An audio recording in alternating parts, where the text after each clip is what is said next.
Yeah, and Eric, can we pull the CFA part and just start talking about how we would go about, now that we've went over the how the project looks in general? It would be nice to get your mind on how to approach valuing this, because the token could be $3, $100, but really talk start market cap comparisons. What I do you think we think? had a good back and forth in our group text. I think the simple way to look at it is compare it to OpenSea. OpenSea has 14 billion in revenue last year. So when you're talking about a vampire attack, that's like a pretty good market to attack. And when you're looking at the market cap of LooksDAO, at least yesterday when it launched, when we were looking at it, it was 50 million or something. I think it's much higher now. What is it? 300 million? 300 circulating, $300 million market cap circulating in something like 3 billion fully diluted. Fully diluted. Yeah. And I've kind of like thought about that market cap versus fully diluted valuation and which one seems to be more applicable here.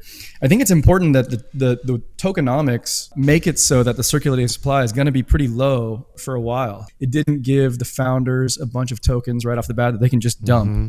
They're locked up for 180 days. So it's going to be tokens trickling out to actual users, making the platform more valuable inherently as more people use the platform.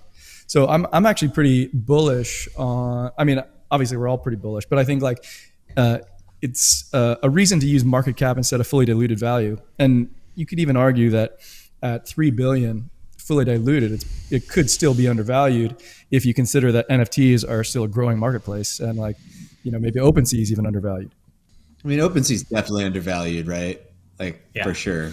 Because you said with 13 bill last year, but they're going to do like 4 or 5 billion this month alone, probably, right? Wow. If not more. So yeah, they grew. They got to be like a $60 600x. billion company now. The Series C, which just they announced the close of, was a $13.3 billion valuation. But we were talking on the group thread that if they went public, a $30 billion valuation is definitely not out of the, I mean, it seems like a drop in the bucket now. Right. A company that grows revenue at 600x year over year doesn't get valued at one-time sales. Like one-time sales, I threw it in the chat. That's like an old, mature, like cereal business. That's not how these things get valued in the tech world. So if you have an overall tide that's growing, like 100x, 50x, plus, looks as a company, if it can keep up the volume.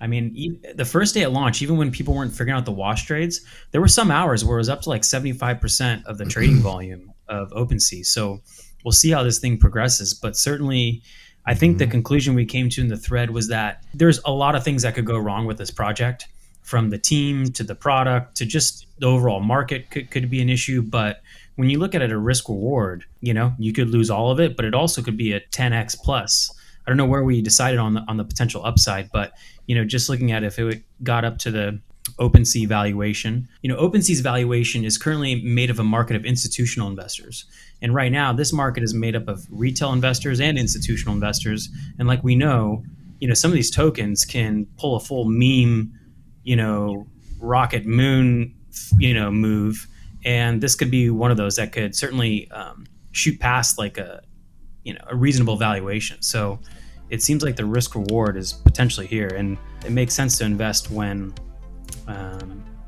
things aren't worked out. There are risks and concerns.